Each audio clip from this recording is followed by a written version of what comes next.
today.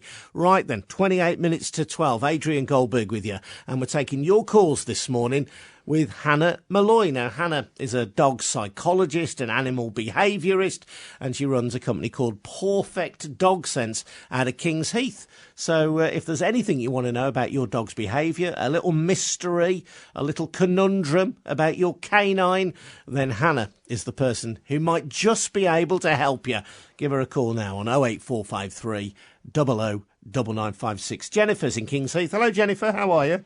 Hello, Adrian. Yeah, you're right. Hello. Yes, I'm fine, thank you. Go on, then. What do you want to say to Hannah? What's your pooch problem? Well, I've got a little 4-year-old Bichon. Okay. A Bichon? A Bichon Frise. What's that? It's, well, I could describe it as a small, white, fat poodle. Okay, yeah. I get that picture. They're ever so fluffy, aren't they, Jennifer? Yeah. But it is a Bichon. Yeah. Okay, Cassie's a perfect little dog. But last year, my husband and I were at a car boot. Okay. And an elderly gentleman startled her. And he waved a stick over her head, a walking stick. Oh, scary. And Cassie sort of growled at him. So then he aggressively waved his stick more. Don't do that. Don't do growl at me. So ever since then, Cassie's become very, very aggressive with people. And we've tried everything. It's just not her behaviour. But I just don't know what to do with her. I'm afraid that she's going to snap at someone. Oh, bless you, Jennifer. Well, really, thank you for calling in and lovely to speak to you this morning. I think the thing to remember, and this that goes out to everyone with a dog who's a little bit worried about life, is that, you know, dogs don't often get choices in situations, and we will often sort of take them into a situation that can be a bit busy or a bit scary, and not sort of fully explain what they're there to do. And I'm really sorry to hear that you've had a member of the public that has created a bit of an issue for your dog. It's very common, actually. I think the thing to remember, Jennifer, is she is absolutely well within her right to have a growl. And for those people out there who do kind of, you know, discourage their dogs from growling at them, I think you've got to remember that the next step the dog can take, if they're not allowed to growl, is to show teeth or then potentially bite. So it's really important that we listen to a dog, especially if they are having a bit of a growl or a grumble. It's not something that a dog, you know, should be discouraged from doing. Obviously, they're expressing their discomfort in a situation. But what you can do, Jennifer, is desensitise her to the presence of people by using tasty treats to change the way that her brain processes that information. So if you get far enough away from, you know, a group of people, say you can walk down the high street with a bag full of tasty things like chicken or sausage, and as she walks past somebody, before she's even had a reaction, just give her something lovely to eat, and gently the brain will start to change the way that she processes that interaction, and she should start to have a little bit of a better reaction to people. It's hard, isn't it? Because if you go into somewhere busy like a car boot, Jennifer can't sit the dog down and say, look, we're going to a car boot today. Don't worry about it. It's all fine. In a way that you could even with a child and reason with it. You know, you can't have that conversation, can you? Or that this bloke was a plonker, ignore him. It's hard. The problem I have with her now is that anyone that tries to make contact with her, she really, you know, if she snaps, I'm terrified that she'll actually bite someone. So I don't really know, apart from a muzzle, which I'd hate to do to her, because she's such a lovely temperament of a dog. Yeah. And she's afraid, because when people reach their hand to touch her, she cowers down now. Oh, I tell you, and Jennifer, people do this. They do this all the time with dogs. You know, we take away the choice that the dog has as to whether or not it does or doesn't want to be touched. And I think the thing to do, Jennifer, is just be very aware of her body language. And we can certainly give you some more tips about things to look out for that are fear-based body language before she gets to the stage where she does growl or nip at somebody. Obviously, that's your primary concern. So what are those signs then, when you can tell, you know, before the growl comes, when you can sense that it's coming? Fantastic question. So what you'll notice is the dog will have a freeze. So there'll be a moment of sort of silence where the dog will tense up. And that's what they're doing, is filling their body with adrenaline to either have a fight or flight response. And if they're trapped, obviously they will have to fight to get out of that situation. Other things you might notice are that the dog will have its ears back a little bit. You might notice that their eyes are very bulgy all of a sudden, or that you can see the side of the whites of their eyes. Another thing a dog might do is just raise its front paw up a little bit. You might notice a paw raise. ways. And all of these things are a dog sort of saying, I'm not really very happy right now, I'm not feeling very comfortable, could we get a bit more space, could we move away a little? And that's definitely something you can do as well. Helpful, Jennifer? Yes, that's very useful. Excellent. Go on. Can I get in touch on the internet and get some more advice from you? By all means, yes. If you head over to www.pawfectdogsense.com, then you can give us a bell and we can discuss it. And we're always in Kingsley Park on Saturdays. Thank you very much. No trouble. Take care, Jennifer. There's Jennifer in Kingsley. Yeah, because you are out and about. People see you. I think you've got a couple of boot camps lined up, haven't you, for July and August? How do they work? Oh, well, it's really exciting. The council have been really great. Birmingham Council, yeah, absolutely. They've been working working them in with local us. parks, yeah? Absolutely. I think it's really important to get dog training classes back into parks. And in response to the, dangerous dogs stuff that's been in the news and all the stuff that's going on with dogs and the controversy, we really want to put education back into Birmingham parks for dogs. So we've got a couple of things going on. We've got a boot camp in July and in August, which is an intensive training course, which also gives you a workshop as well about dog body language and behaviour. So that's one route. If you want to sort of do a boot camp and go, I'm going to do it in a week, I'm going to learn everything how to fix my dog's problems or work on a basic training issue. And we also do regular classes as well. So we've been given the opportunity to do classes in Cotteridge Park, in Fox Hollies, and also in Sheldon Country Park over the summer. So from July onwards, then people will be able to have regular training classes that will be there every Saturday.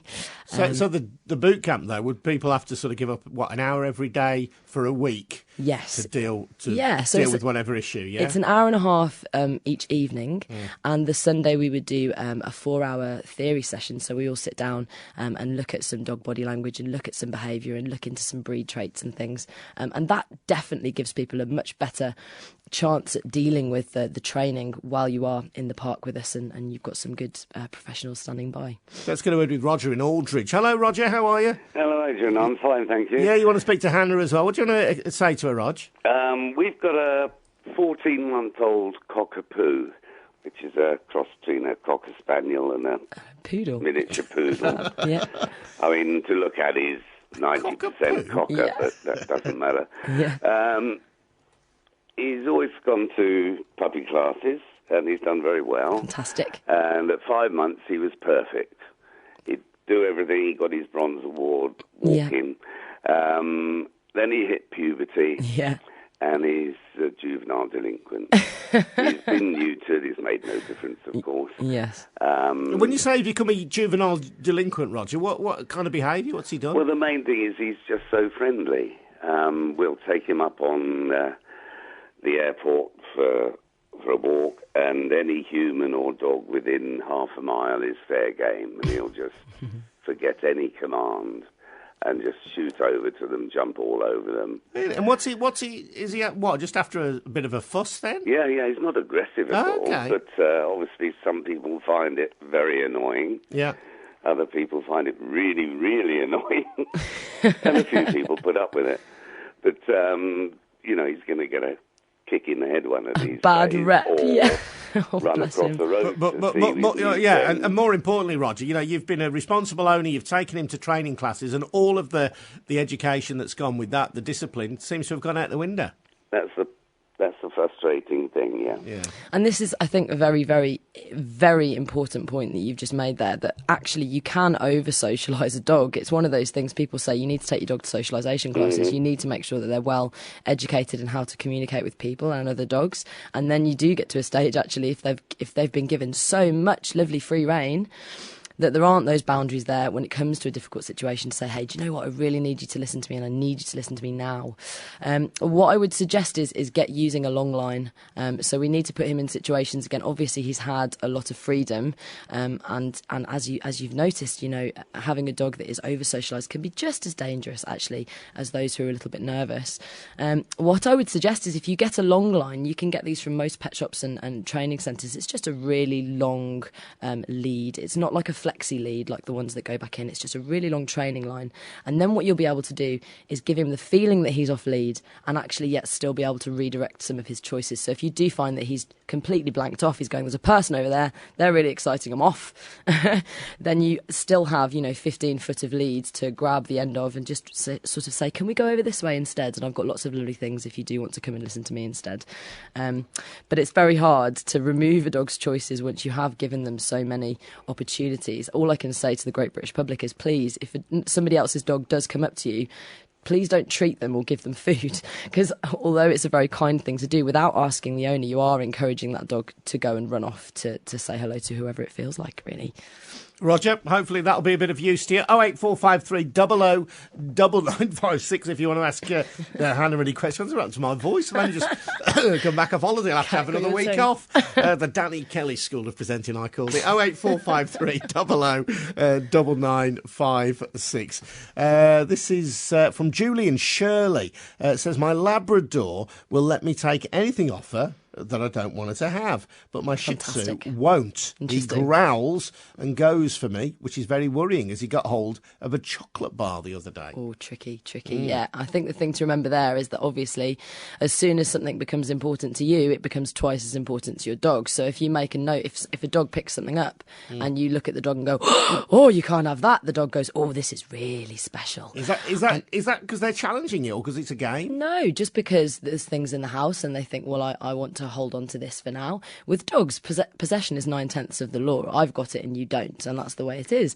So if you want to try and get something, especially if it's really dangerous, off your dog, the best way of doing it actually is not chasing the dog around the house and making it feel worried that you keep trying to take its stuff. The best way of doing it is finding something else that you think is really exciting, even if you're pretending it's really exciting. And then the dog will generally drop what it's doing to come and see what you're doing. And then you have a much nicer way of doing a swap that doesn't involve having a really sort of aggressive confrontation, I suppose, over something the dog thinks is quite important. This is somebody's name is withheld, and you might understand why when I tell you this. Could you ask, why does my 18-month-old beagle sometimes eat its own poo? In the park he sniffs others, but at home he's a nightmare. It's a really interesting question, actually. There's loads of backgrounds as to why dogs do eat poo, and there's two different types of poo eating. There's eating others' poo and there's eating your own. And it's been, it's such a common thing that they do have, different names for the different situations. Some people say that it's because the dog isn't getting enough nutrition, and for some reason they feel that their poo is so full of tasty things that it needs to go through again. The female dog in a pack, though, would clean up after puppies. So there's a small, possibility that the dog is thinking, well, it's a bit dirty around here, so I'm gonna clean up this poo and make sure nobody knows that we've been here. So there might be a slight anxiety issue there, that they're worried about the dogs discovering where they are, or that they're a little bit insecure with the situation that they're in. The best thing I would advise is see if you can get your dog to be a little bit more relaxed in some situations, and potentially lower the protein content in the food, because if it's really, really full of protein and full of meat, then the dog goes, oh, that's still good, I'm going back to that's fine. So yeah, it's an interesting one, though. It happens quite frequently, eh?